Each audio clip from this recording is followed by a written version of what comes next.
Hello बच्चों, कैसे हैं आप लोग। मैं आपकी ma'am acknowledge series by Amit प्रकाशन, राष्ट्रभाषा भाग 6 पाठ 7 शिष्टाचार।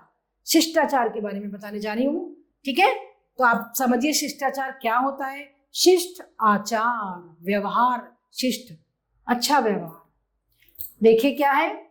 पांडवों के दूत बनकर श्री कृष्ण जब धृतराष्ट्र के राज दरबार में गए। आपने बच्चों कौरवों पांडवों की महाभारत कथा सुनी हुई है, पता है होगा आपको।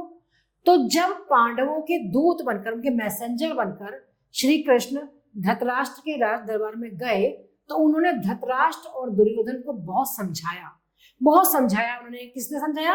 श्री कृष्ण ने, कि वे हस्तिनापुर राज्य में से पांडवों का भाग उनको दे दे। जो हिस्सा दो थे, एक पांडु थे वो 5 थे और कौरव थे वो 100 थे। लेकिन कौरवों की ये निगाह हो गई कि ये तो जो है इतने बलशाली हैं, ये तो सारा राज्य हड़प लेंगे। तो उनके मन में बुरे विचार आ गए और दुर्योधन इसी दुष्टता का प्रयोग करता रहा। इसी दुष्टता के साथ वो ये सोचता रहा, कैसे मैं इन लोगों को कैसे भी खत्म कर दूंगा, पूरा राज्य हस्तिनापुर का मुझे मिल जाए या हमारे भाइयों को मिल जाए। लेकिन श्री कृष्ण बीच में थे युद्ध में, आपको पता ही होगा, सारी कहानी आपको पता है।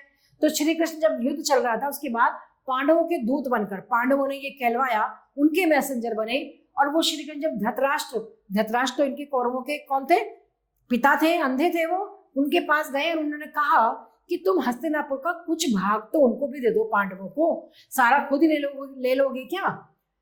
दुर्योधन ने स्पष्ट शब्दों में मना कर दिया। उसने कहा नहीं देंगे हम, और कहा मैं पांडवों को सुई की नोक के बराबर भी जमीन नहीं दूंगा, भूमि नहीं दूंगा। उसके मन में बेईमानी आ गई थी, दुष्टता आ गई थी। बच्चों ऐसे कभी करना नहीं चाहिए। समान अधिकार है सबका, भाई है, सब भाई भाई है। कौरव भी भाई थे, पांडव भाई भाई तो थे। लेकिन जब मन में विचार गंदे आने लगते हैं ना, तो वो कुछ भी, तभी तो महाभारत युद्ध शुरू हुआ। एक झगड़ा किस चीज का था? जमीन का, जिसके चक्कर में इतना झगड़ा हो गया। तो कभी भी इस तरीके के विचार मन में नहीं लाने चाहिए। जिसका जो अधिकार है उसको वो मिलना ही चाहिए, है ना बच्चों। तो इसमें उन्होंने कहा, मैं क्या बोला उसने? दुर्योधन ने, बहुत दुष्ट था वो, उसने कहा मैं नहीं दूंगा सुई के बराबर भी। उसका परिणाम ये हुआ कि पांडवों ने युद्ध की तैयारी शुरू कर दी।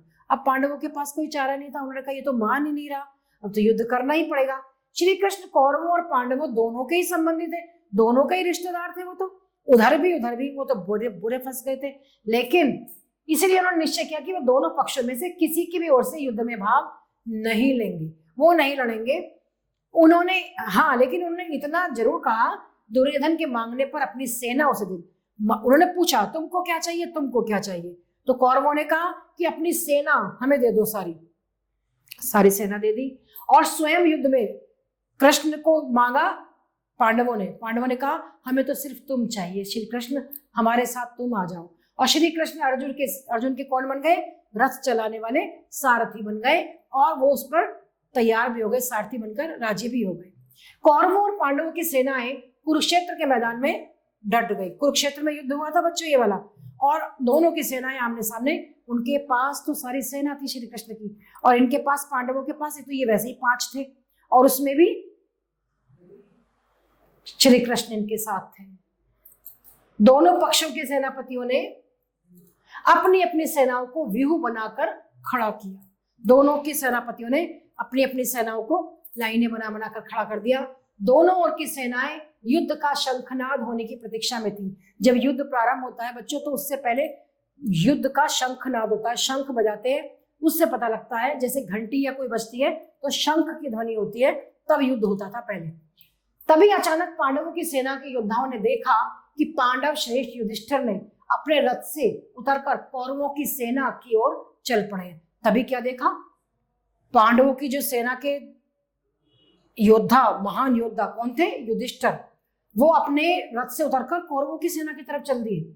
उन्हें इस प्रकार पैदल जाते देखकर अन्य पांडु पुत्र भी उनके पीछे पीछे चल दिए कि युधिष्ठिर कहाँ जा रहे हैं ये अकेले, उनकी इतनी अक्षौहिणी सेना, इतनी बड़ी सेना। युधिष्ठिर को इस प्रकार अचानक कौरव सेना की ओर जाते देखकर युधिष्ठिर के भाई मन ही मन चिंतित हो उठे कि आखिर उनके अग्रज यानी कि बड़ा भाई युधिष्ठिर को ये क्या हो गया, अचानक क्या हो गया कि अचानक युद्ध प्रारंभ होने वाला है, हो गया है, और ये कहाँ जा रहे हैं। उधर दुर्योधन सहित कौरव सेना के सैनिकों ने समझाया कि युधिष्ठिर दुर्योधन की विशाल सेना को देखकर डर गए हैं और उनके सेनापति भीष्म को अपनी ओर से युद्ध करने हेतु मनाने जा रहे हैं। उधर जो दुर्योधन था उसको कौरव सेना के जो सैनिक थे उन्होंने कहा कि युधिष्ठिर जो है ना, ये दुर्योधन की विशाल, जो तुम्हारी जो सेना इतनी विशाल है उसको देखकर डर गए हैं और उनके सेनापति, जो आपका सेनापति भीष्म है, को अपनी ओर से युद्ध करने के लिए मनाने के लिए जा रहे हैं। ये दृश्य देखकर कौरव दल में हर्ष की लहर दौड़ गई और पांडव दल के सैनिक मन ही मन आशंकित हो गए। ये सब बातें देखकर क्या हुआ, जो कौरव लोग थे उनके तो सारा समूह क्या था, वो तो खुश हो गए कि अरे युधिष्ठिर ऐसा करने जा रहे हैं। और पांडव जो थे, भीष्म को जानते हैं ना, भीष्म पितामह को, वो सोचे थे कि भीष्म को मनाने जा रहे हैं वो। और जो पांडव दल के सैनिक थे वो मन ही मन में बहुत डर गए कि ये क्या करने जा रहे हैं युधिष्ठिर। इसी बीच युधिष्ठिर भीष्म पितामह के रथ के सामने पहुंच चुके थे। उन्होंने भीष्म पितामह को सिर झुकाकर, दादा थे उनके, वो उनको प्रणाम किया और हाथ जोड़कर निवेदन किया, आदरणीय पितामह, हम ये युद्ध नहीं करना चाहते हैं। यही कहा उन्होंने सबसे पहले, परंतु दुर्योधन के अन्यायपूर्ण व्यवहार के कारण आपसे और कौरव सेना से युद्ध करने के लिए हम मजबूर हैं, क्योंकि दुर्योधन तो इतना मान ही नहीं रहा है, इतना अन्यायपूर्ण व्यवहार करता है, इतना अनुचित व्यवहार करता है। हमने तो श्री कृष्ण को भी भेजा था कहने के लिए कि भाई वो ना करें ऐसा युद्ध, लेकिन वो नहीं मान रहे हैं तो हमें करना पड़ रहा है। तब भी आप देखो बच्चों, युद्ध होने से पहले भीष्म पिता अपने दादा को प्रणाम करने पहुंचे और बताने गए थे कि हम तो मना कर रहे थे कि युद्ध नहीं होगा, लेकिन वो नहीं मान रहे हैं। आज ऐसी स्थिति में युद्ध प्रारंभ होने से पूर्व मैं आपकी न केवल आज्ञा लेने के लिए आया हूं, बल्कि आपसे विजय का भी आशीर्वाद लेने आया हूं कि आपकी सेवा में उपस्थित हुआ हूं। मैं इसलिए आया हूं क्योंकि मैं आपसे हाथ जोड़कर ये प्रार्थना कर रहा हूं कि मुझे आप आशीर्वाद भी दें कि इस युद्ध में मैं विजयी हूं, विजेता बन जाऊं। भीष्म पितामह युधिष्ठिर के विनम्रतापूर्ण शिष्टाचार को देखकर गदगद हो गए, यानी कि बहुत खुश हो गए। भीष्म पितामह को लगा कि एक मेरे पोते ये हैं 100, इसमें कितने दुष्ट है सारे, और एक ये है कि ये युद्ध होने से पहले भी मुझे आशीर्वाद लेने आया है, जबकि मैं इनके साथ में हूं तब भी आशीर्वाद लेने आया है। तो वो खुश हो गए और बोले, धर्मराज, वो बहुत धर्म पालन करने वाले थे युधिष्ठिर बच्चों, कि धर्मराज युधिष्ठिर, तुम संकट की इस घड़ी में भी बड़ों के प्रति अपने कर्तव्य और शिष्टाचार को नहीं भूले हो। इतना भयानक संकट आया हुआ है, युद्ध हो रहा है, और तुम इस समय भी कर्तव्य निभा रहे हो, अपना प्रणाम करने आए हो मुझे, इसलिए मैं तुमसे बहुत खुश हुआ हूं। मैं कौरवों के पक्ष में युद्ध करने के लिए मजबूर हूं, मैं मजबूर हूं, मुझे कौरवों के साथ युद्ध करना पड़ेगा, परंतु फिर भी तुम्हें विजय श्री का आशीर्वाद देता हूं। साथ ही युद्ध करने की उन्होंने अनुमति भी, इजाजत भी दे दी, आज्ञा भी दे दी और आशीर्वाद भी दे दिया कि मैं कहता हूं कि तुम युद्ध में विजयी हो। जबकि भीष्म पितामह किधर से लड़ रहे थे? कौरवों की तरफ से लड़ रहे थे, लेकिन फिर भी वो जानते थे कि जो ये पांडव की सेना है, पांडवों की, ये बहुत बढ़िया सेना है, ये बहुत धर्मप्रिय है, ये न्यायप्रिय है, और जो कौरव है ये बहुत दुष्ट है दुर्योधन, और ये अन्याय प्रिय है। फिर भी उनकी मजबूरी थी कि उन्हें कौरवों के साथ लड़ना था। लेकिन जब वो प्रणाम करने आए तो उन्होंने कहा कि मैं तुम्हें विजयी भाव ऐसा आशीर्वाद देता हूं कि तुम विजय हो, और मेरी मजबूरी है कि मैं उनके साथ लड़ रहा हूं। युधिष्ठिर भीष्म पितामह से आशीर्वाद प्राप्त करने के पश्चात आचार्य द्रोण के पास गए। द्रोणाचार्य का नाम सुना होगा ना बच्चों, गुरुजी थे उनके। उन्होंने आचार्य द्रोण से न केवल युद्ध की अनुमति, आज्ञा ली, बल्कि उनका आशीर्वाद लिया और उन्हें उन्हीं पर विजय प्राप्त करने का उपाय भी पूछा कि हम कैसे विजय प्राप्त करेंगे। आचार्य द्रोण ने कहा, युधिष्ठिर, मुझे युद्ध में पराजित करना संभव नहीं है, किंतु मेरी ये कमजोरी है कि युद्ध के दौरान यदि कोई किसी विश्वसनीय व्यक्ति से मेरे हृदय को कोई चोट पहुंचेगी, कोई सूचना मिलती है, तो मैं अपने अस्त्र शस्त्र, अपने सारे हथियार रख दूंगा और उन नाजुक क्षणों में मेरा वध हो सकता है।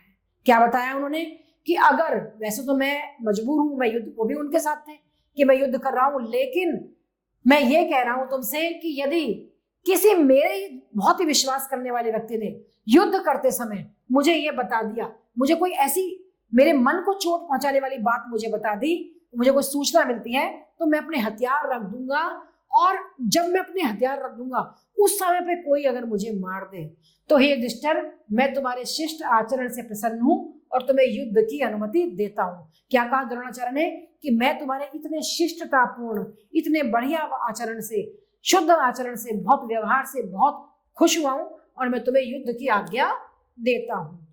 भीष्म पितामह और आचार्य द्रोण से युद्ध की अनुमति और आशीर्वाद प्राप्त करके युधिष्ठिर बारी बारी से अपने कुलगुरु कृपाचार्य और मामा शल्य की सेवा में भी उपस्थित हुए। फिर वो कहाँ गए? अपने जो कुलगुरु थे कृपाचार्य जी के पास गए और जो उनके मामा थे शल्य, उनके भी पास गए, उनसे भी आज्ञा मांगी। इन दोनों के प्रति भी अपनी ओर से पूर्ण शिष्टाचार का निर्वाह करके इन दोनों को भी, मामा को भी, शल्य को भी और कृपाचार्य जी को भी आदर पूर्वक नमस्कार किया, आज्ञा मांगी। उसके बाद उनके हृदय में भी पांडवों के प्रति स्नेह का संचार करके उन लोगों के हृदय में भी पांडवों के प्रति बहुत ही प्रेम और स्नेह होने लगा कि ये कैसा है युधिष्ठिर, सेना खड़ी हुई है, युद्ध प्रारंभ होने वाला है, तब भी ये सबसे हाथ जोड़कर आशीर्वाद लेने आया है। धर्मराज युधिष्ठिर अपने दल की ओर लौट आए और ऐसे आशीर्वाद प्राप्त करने के बाद धर्मराज युधिष्ठिर अपनी सेना के पास लौट आए थे।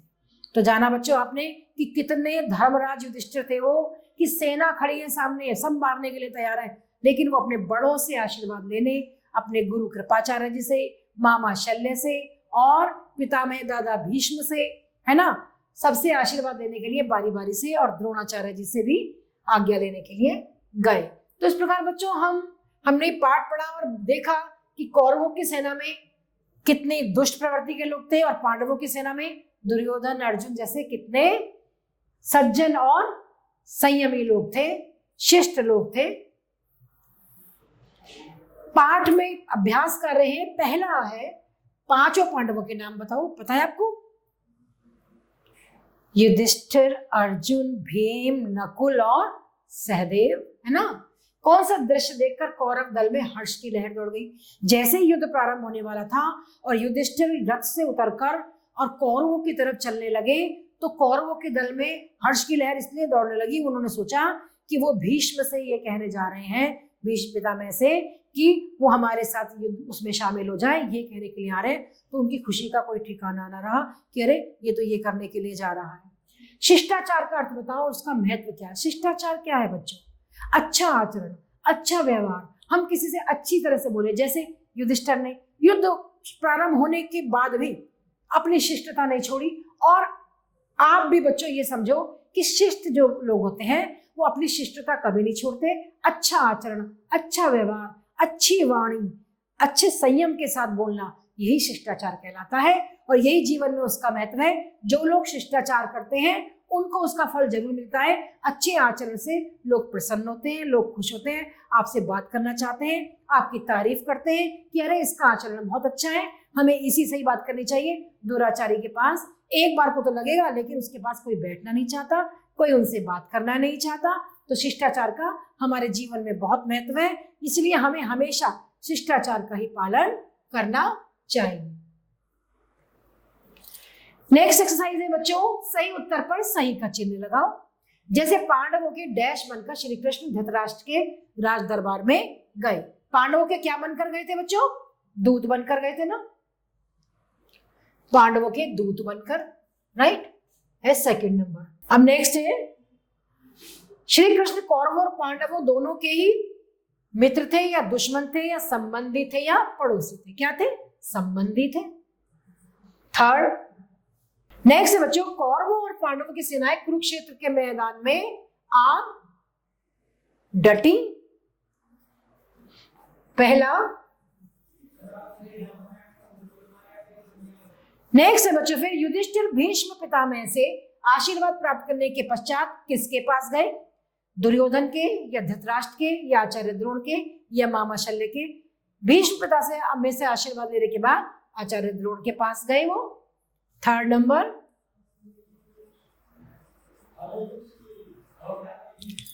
तो इस प्रकार बच्चों हमने सही वाक्यों को पूरा किया। नेक्स्ट हमारी एक्सरसाइज है बच्चों, रिक्त स्थानों की पूर्ति करो। एक्सरसाइज नंबर 4 बच्चों, रिक्त स्थानों की पूर्ति करो। दोनों ओर की सेनाएं युद्ध का शंखनाद शंखनाद होने की प्रतीक्षा में थी। शंखनाद होने की प्रतीक्षा में थी। नेक्स्ट है कौरवों और पांडवों की सेनाएं युद्ध के मैदान में आ डटी। नेक्स्ट है बच्चों, भीष्म पितामह युधिष्ठिर के इस शिष्टाचार को देखकर गदगद हो गए। डैश भीष्म पिता से आशीर्वाद प्राप्त करने के डैश आचार्य द्रोण के पास गए। युधिष्ठिर भीष्म पिता से आशीर्वाद लेने के पश्चात आचार्य द्रोण के पास गए। नेक्स्ट है बच्चों, मैं तुम्हारे शिष्ट आचरण से प्रसन्न हूं और तुम्हें युद्ध की आज्ञा देता हूं। है ना बच्चों? तो इस प्रकार हमने रिक्त स्थानों की पूर्ति की और हमने कौरवों और पांडवों के युद्ध के बारे में जाना कि किस प्रकार युद्ध में पांडवों ने अपना दूत बनाकर श्री कृष्ण को भेजा और कहा कि तुम रहने दो, थोड़ा सा भाग उनको भी दे दो, लेकिन कौरव नहीं माने और फिर युद्ध हुआ। युद्ध प्रारंभ होने से पहले युधिष्ठिर ने कैसी अपनी शिष्टता का परिचय देते हुए भीष्म पितामह के पास गए, द्रोण के पास गए, मामा शल्य के पास गए, गुरु के पास गए, द्रोण उसके कृपाचार्य जी के पास गए और उनसे आशीर्वाद मांगा कि हम विजयी हो जाएं। हम करना नहीं चाहते युद्ध, लेकिन हम विजयी हो जाएं। तो बच्चों आपको समझ में आया होगा कि कैसे महाभारत का युद्ध हुआ था। तो इसलिए कभी भी दुष्टता का आचरण नहीं करना चाहिए, शिष्ट आचरण करना चाहिए। शिष्ट लोगों की ही संसार में कदर होती है। शिष्ट लोगों को संसार में सभी लोग पूछते हैं, है ना। नेक्स्ट पार्ट में आपसे फिर मिलते हैं हम, तब तक के लिए आभार।